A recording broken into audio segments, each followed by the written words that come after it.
Bonjour, donc avec cette vidéo, je voudrais aborder deux points. Le premier, c'est spécifiquement pour les expatriés, évidemment, puisque c'est quand même le sujet principal de la chaîne. Et le deuxième point, c'est sur les retraités de la fonction publique. Et vous allez voir que vous pouvez vous inquiéter au moins autant que les expatriés. Et on va voir tout de suite pourquoi.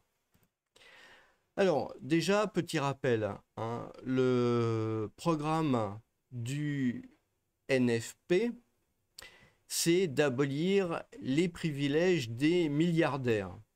Donc je ne sais pas, hein, abolir les privilèges des milliardaires. Combien il y a de milliardaires en France? Je dois avouer que je ne fais pas le compte tous les matins de savoir combien il y a de milliardaires en France. Euh, je ne sais pas. Moins de 10, moins de 100, moins de 1000. Je me pose la question. Enfin, bref.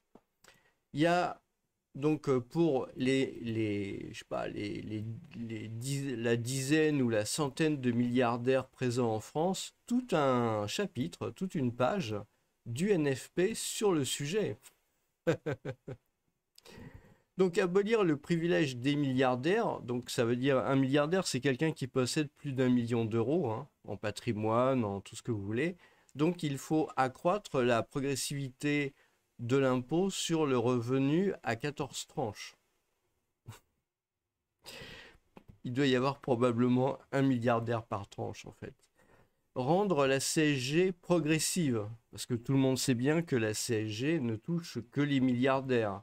À la limite, l'impôt solidarité sur la fortune, oui, comme son nom l'indique, ça va toucher les milliardaires. Mais on se doute bien qu'il n'y a pas que les milliardaires qui vont y passer. Mais bon, ça touche pas, il est vrai, la majorité des gens. Supprimer la flat tax et rétablir l'exit tax, ça, on va en parler après, justement. Supprimer les niches fiscales inefficaces, injustes, polluantes. Bon, qui peut être contre ça? Réformer l'impôt sur l'héritage euh, pour le rendre plus progressif en ciblant les plus hauts patrimoines et instaurer un héritage maximum. C'est vrai, faut lire en fait les petites phrases des programmes, les mots. Il y a des fois, on oublie de lire des choses, mais instaurer un héritage maximum. Ah, c'est quoi un héritage maximum? On considère que l'héritage maximum indécent, c'est combien? C'est 1 milliard d'euros? C'est 1 million d'euros? C'est 10 000 euros? C'est 1 000 euros un héritage maximum? Parce qu'à la limite, je veux dire, quand on commence à taper, voilà, ça va commencer à un niveau et puis ça va pas s'arrêter de descendre, hein. Je vous rappelle que la CSG au départ, elle était de 1,1%. Je crois que maintenant elle a dépassé les 10 fois plus. Un truc qui était censé être temporaire. Les milliardaires, ils n'ont pas été suffisants. Il a fallu taper en dessous. Instaurer une taxe kilométrique sur les produits importés. Pourquoi pas. Donc, l'idée, c'est, j'ai dit quelque chose qui touche les, les expatriés. L'exit tax, évidemment, l'exit tax. Pourquoi l'exit tax? En fait, c'est une balance à deux fléaux, je crois, on dit. C'est la balance, en fait, c'est la balance. C'est-à-dire que, si vous voulez, d'un côté, ils veulent mettre l'impôt sur la fortune. Ça, c'est clair, l'impôt sur la fortune. Bon, pourquoi pas, moi, ça me touche pas, et puis ça m'aurait pas touché, donc pourquoi pas. Et puis, il y a tout un tas de trucs, voilà, 14 tranches, etc. Mais en fait, surtout ce qu'on voit pas là-dedans, c'est la partie, c'est toute la partie qui va entraver le développement de la création d'entreprises, en fait, hein. Euh, donc bon, il y a tout un tas de trucs sur les sociétales, hein, sur la partie écologique, ok, etc.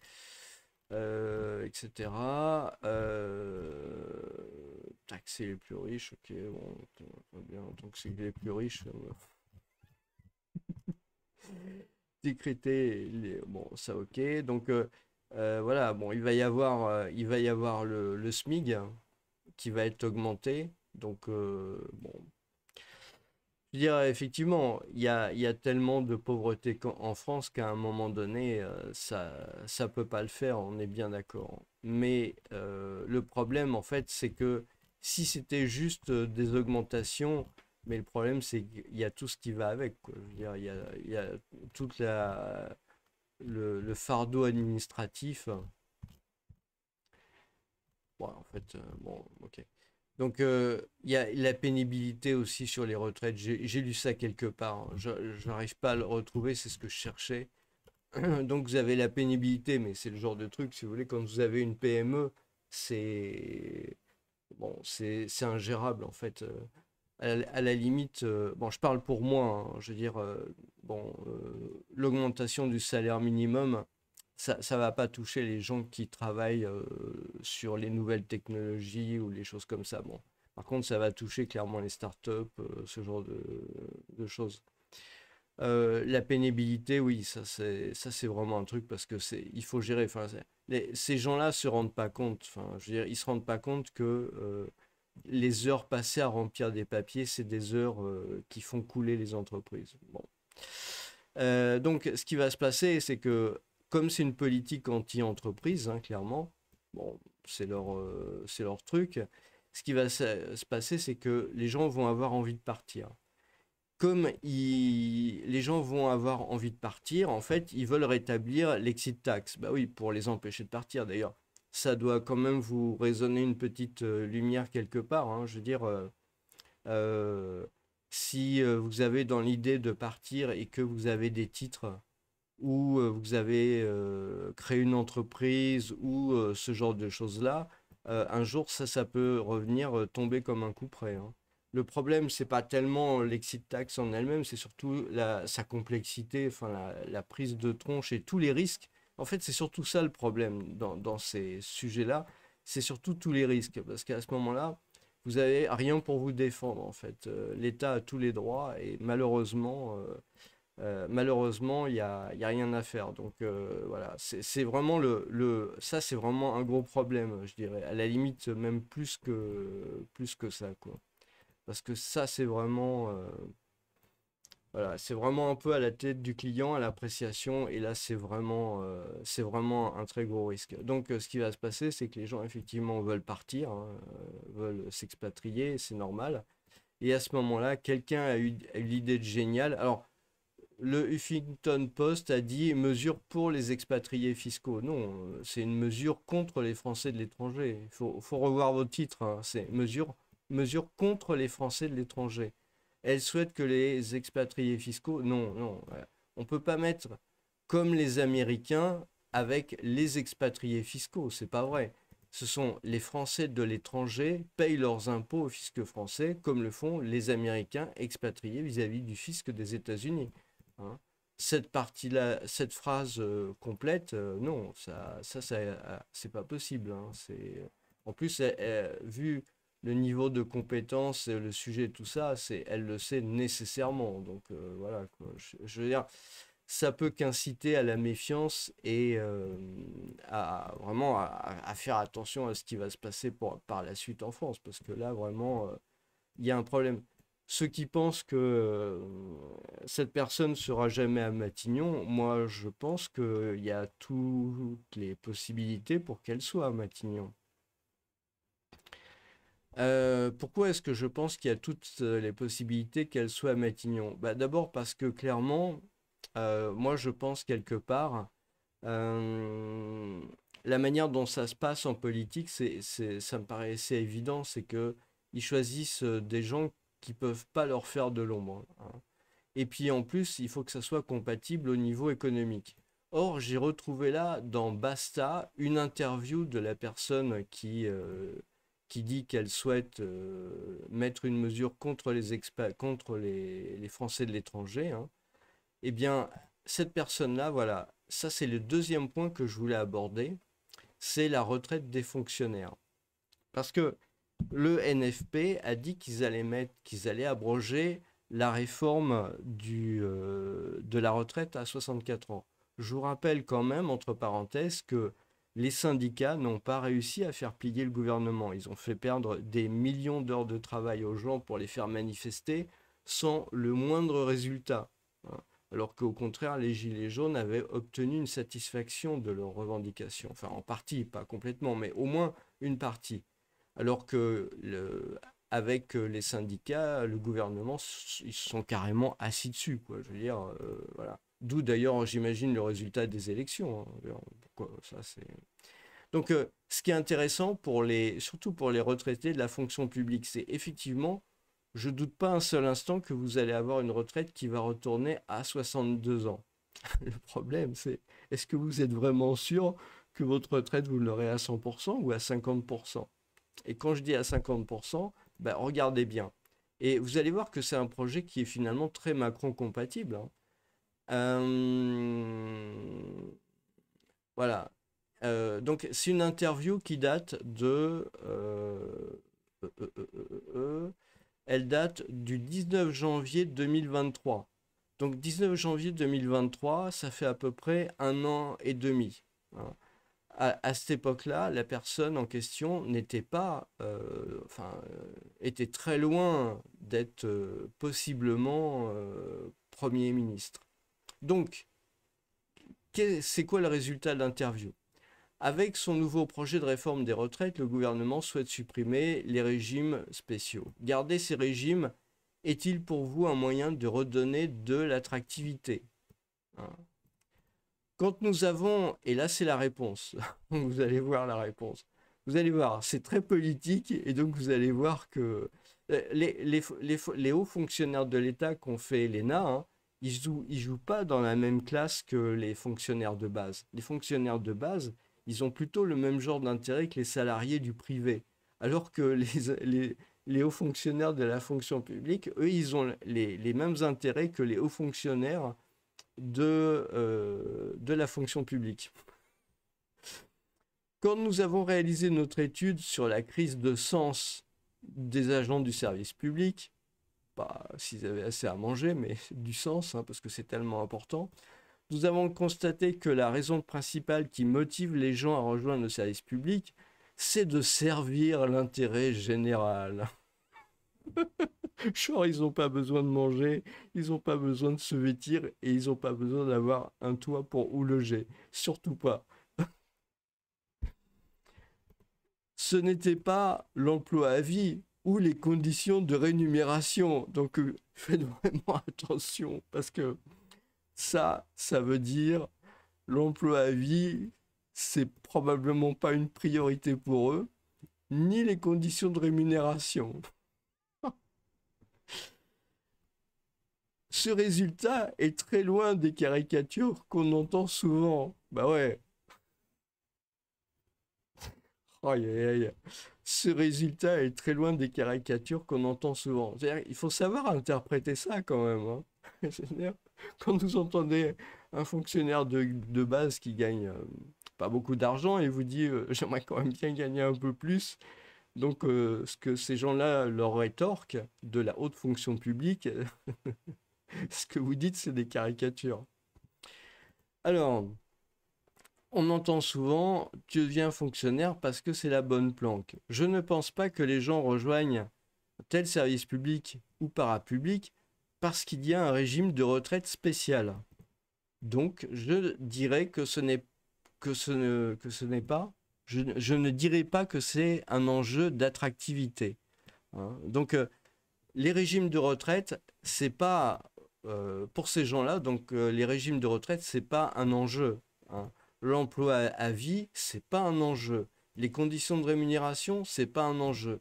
Si vous mettez tout ça ensemble, eh bien, il faut bien comprendre une chose, c'est que ces gens-là ne sont pas du tout stupides, au contraire, ils sont très intelligents. Ils savent qu'il va y avoir un budget à faire passer auprès de la Commission européenne, auprès des institutions internationales, etc. Ils savent très bien aussi que le retour en arrière sur la réforme des retraites, moi je suis pas spécialement pour, hein, mais bon, c'est la réalité économique et c'est le monde tel qu'il est, donc il faut bien le décrire tel qu'il est. Après, on peut toujours vouloir ce qu'on veut, c'est autre chose, mais il faut quand même savoir le monde tel qu'il est exactement. Et le monde tel qu'il est exactement, c'est celui-là. C'est-à-dire que Si demain un dirigeant français se présente à l'Europe ou devant les investisseurs ou les agences de notation pour dire, bah voilà, maintenant, la retraite, elle va passer de 64 à 62 ans, je vous recommande immédiatement d'aller voir ce petit graphique. Alors, non mais vous pouvez le dire même si vous êtes de gauche, hein, je veux dire, c'est pas très grave, je vais vous expliquer comment ça marche. C'est tout simple. En fait, vous prenez les taux d'intérêt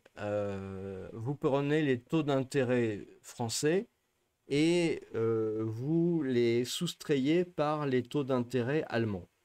Donc c'est la différence en fait. Vous voyez, c'est la différence qu'il y a entre le taux d'intérêt français et allemand sur 10 ans. Pour 10 ans. C'est-à-dire, vous voyez, vous allez faire un crédit à la banque hein, pour acheter un appartement. Voilà, bon, disons c'est un peu court, mais voilà, c'est un peu l'idée, quoi. En gros, c'est un peu l'idée. Donc, plus c'est proche de zéro, plus ce qu'on appelle le spread, c'est-à-dire la différence entre l'Allemagne et la France, si vous voulez, plus c'est la même chose. C'est-à-dire que idéalement, il faudrait que la France et l'Allemagne, là, ce chiffre-là, il soit à zéro. Ça veut dire que c'est idéal. Si ça monte vers le haut, ça veut dire que le taux d'intérêt pour la France, il est plus élevé. Donc ça veut dire que vos crédits vont vous coûter plus cher. Si c'est vers le bas, c'est le contraire. Ça veut dire que c'est l'Allemagne qui a un problème et son taux du crédit va lui coûter plus cher, alors que vous, Français, ça va vous coûter moins cher. Donc vous comprenez bien ce que ça veut dire. Ça veut dire quand vous allez augmenter, puisque là c'est ce qu'on voit, hein, on est toujours au-dessus de l'Allemagne. Donc quand vous allez augmenter, ça veut dire moins de possibilités de faire des crédits immobiliers, moins de possibilités d'investir, de demander les sociétés vont avoir du mal à demander de l'argent à leur banque, etc. Mais aussi l'État. Je veux dire, l'État français va payer plus cher, c'est-à-dire plus c'est haut par rapport à l'Allemagne, hein, par rapport au taux allemand, ils vont payer nettement plus cher. Et donc, si vous voulez, l'idée de cette courbe, c'est d'avoir comment dire, une idée de la différence qui existe entre la, la dette de l'État français, la qualité de la dette de l'État français et la qualité de la dette de l'État allemand. Et donc, plus ça monte, plus ça veut dire que c'est de mauvaise qualité. Alors, quand je dis de mauvaise qualité, c'est relatif. Ça veut dire en fait, les investisseurs se méfient. C'est ça que ça veut dire. Ça veut peut-être pas dire que c'est de vraiment mauvaise qualité au sens le plus matériel du terme, mais ça veut dire qu'il y a une méfiance qui s'est instaurée. On le voit par exemple ici, hein, au sommet de la crise de la pandémie, clairement, les investisseurs avaient plus confiance à ce qui se passait en Allemagne qu'en France. On le voit à ce pic-là. Et puis on voit maintenant, hein, alors petit à petit ça s'est augmenté avec la crise, hein, la crise qui a commencé début 2022. Elle continue et maintenant avec les remous politiques qu'il y a actuellement, eh ben, on voit qu'on est monté hein, à partir du 10 juin, voilà, mi-juin, à partir de mi-juin, on a vraiment augmenté et là on est dans une phase où l'incertitude politique fait que voilà, c'est un problème. Et ça va rester un problème tant que ça sera l'incertitude politique. Donc si ça continue le cinéma comme actuellement, bah, vous allez avoir ce, ce truc-là, ce pic qui va se prolonger dans le temps. Et donc ça veut dire que les investissements, les achats en France vont être beaucoup plus difficiles qu'en Allemagne. C'est ça que ça veut dire. Mais ça veut dire aussi que l'État français va payer plus cher sa dette. Donc qu'est-ce qui va se passer? Vous imaginez bien que vous avez des gens qui vous ont promis hein, dans le programme, vous êtes quelqu'un de gauche, ils vous ont promis des augmentations de salaire, ils vous ont promis en fait de dépenser pas mal de l'argent de l'État, sauf qu'une partie de cet argent, ils l'ont pas, ils doivent l'emprunter sur les marchés. Et ça montre à quel point euh, les taux d'intérêt augmentent en différentiel avec l'Allemagne. Donc c'est pour montrer en fait l'anomalie que je vous montre ça. Et ce qui se passerait, c'est que à un moment donné, si le NFP au pouvoir, hein, applique son programme et veut supprimer la retraite à 64 ans pour la remettre à 62 ou même à 60, eh bien, ce qui se passerait à ce moment-là, c'est que là, vous auriez tout d'un coup un pic, une montée, nécessairement, parce que je veux dire, les investisseurs commenceraient vraiment à se poser des questions. Donc, quelque part, au NFP, et je pense que la personne est suffisamment intelligente et connaît suffisamment bien ses dossiers pour savoir que ça passerait pas, en fait. Et que pour éviter de voir s'envoler les taux d'intérêt ici, il faudrait proposer autre chose. Donc, le autre chose, moi, je pense, je peux me tromper, mais je pense que vu ce qui est indiqué ici, déjà, vous n'êtes pas sûr dans la fonction publique d'avoir l'emploi à vie. Ça veut dire que à un moment donné, bah, il peut, je pense qu'ils peuvent envisager de faire des licenciements dans la fonction publique, d'une manière ou d'une autre. Alors, voilà, peut-être ça veut dire embaucher des gens qui seront plus, où il y aura un statut fonctionnaire qui sera plus l'emploi à vie, etc. Ça, c'est, bon, ça, à mon avis, ça me paraît évident. Et puis, les conditions de rémunération. Ça veut dire que bah, ça, c'est le salaire. Donc, comme c'est difficile de baisser les salaires des gens qui sont d'activité, parce que généralement, c'est quand même un secteur dans lequel faire la grève, c'est quand même pas trop compliqué. Eh bien, ce qui va se passer, bah, c'est que à ce moment-là, c'est pas du tout impossible que les régimes de retraite spéciaux, eh bien, connaissent des modifications du style, bah voilà, ils seront payés moins. Et finalement, c'est ce qui s'était passé en Grèce, hein. C'est ce qui s'était passé en Grèce dans les mêmes conditions avec la crise de la dette, etc. Bah, le gouvernement avait été obligé de faire des coupes sombres à l'intérieur à l'intérieur de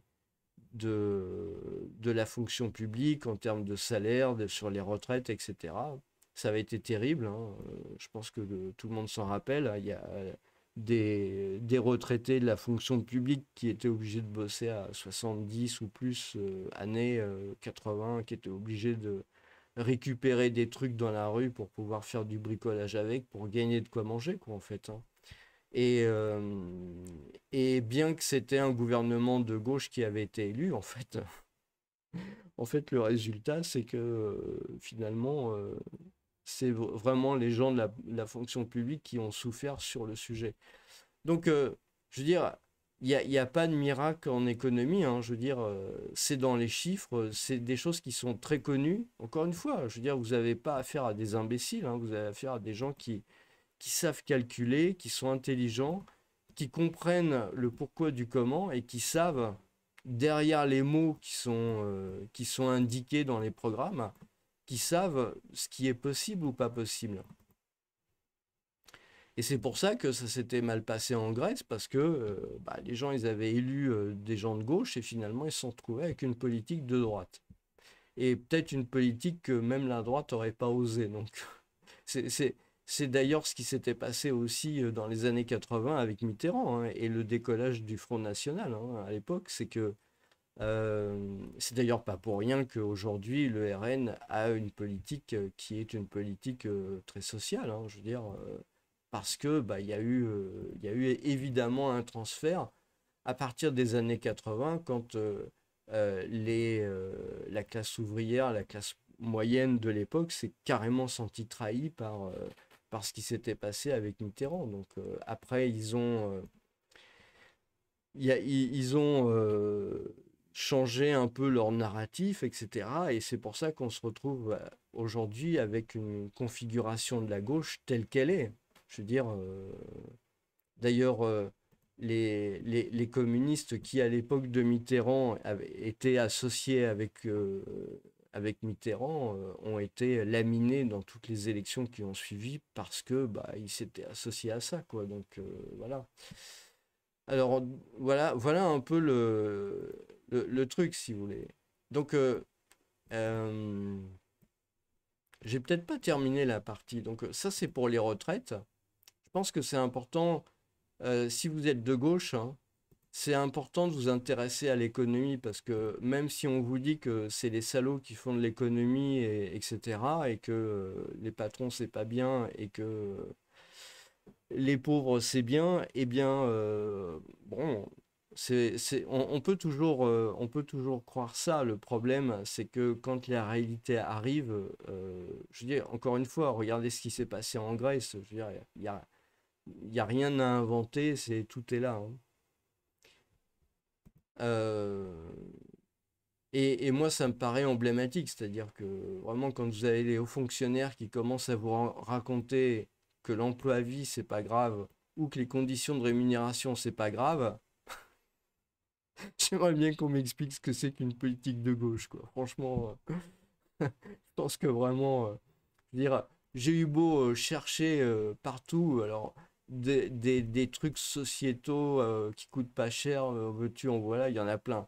J'ai pas vu une seule nationalisation, parce que abolir les privilèges des milliardaires, je sais pas, on pourrait se dire, purée, par exemple, les milliardaires, il y en a qui contrôlent la presse, c'est pas normal qu'ils contrôlent la presse. Aux États-Unis, vous avez des lois sur la, comment ça s'appelle? Vous avez des lois sur la concurrence. Les gens n'ont pas le droit d'avoir le monopole. Mais en France, en ce moment, il y a pratiquement un monopole sur l'information. Pourquoi ça figure pas là-dedans? Pourquoi, pourquoi ça? Est-ce que c'est parce que s'ils mettaient ça là-dedans, ils auraient plus accès aux médias? Euh, qui dit milliardaire dit monopole. C'est mal les monopoles, mais les gens de droite économique n'aiment pas les monopoles, hein, par définition. Donc, euh, qu'est-ce qui est fait contre les monopoles? Qu'est-ce qui est fait pour nationaliser? Parce que ça aussi, je veux dire, nationaliser, on ne peut pas dire qu'on ne sait pas ce que c'est.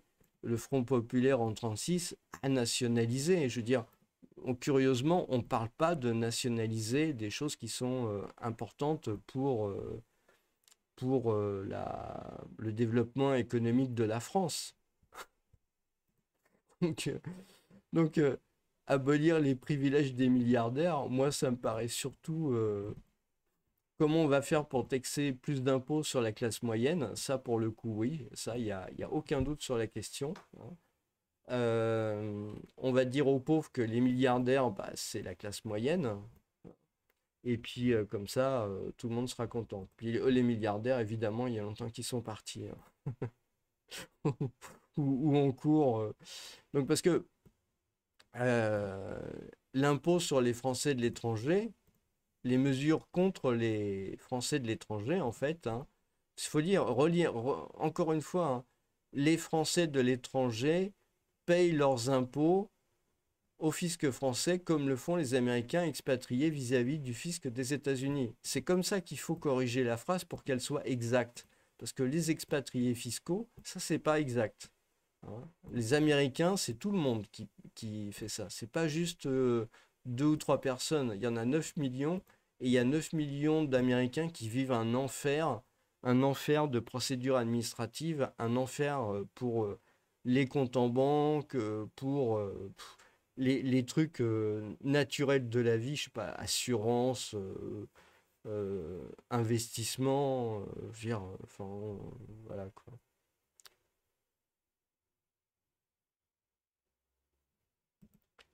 Donc, voilà, c'est cet article que j'ai retrouvé, hein, donc je vous rappelle, hein, c'est un article qui date du 19 janvier 2023. Je pense que c'est nécessaire que si vous avez des amis de gauche, de leur montrer, de leur montrer que finalement, il y en a qui pensent à eux, il n'y a pas de souci, hein. Euh, Comme ça, ils vont apprendre que finalement, leur emploi à vie, c'est peut-être pas si à vie que ça, et puis que les conditions de rémunération, c'est pas essentiel pour eux. Je pense que vous allez les faire rire, hein. Bonne journée.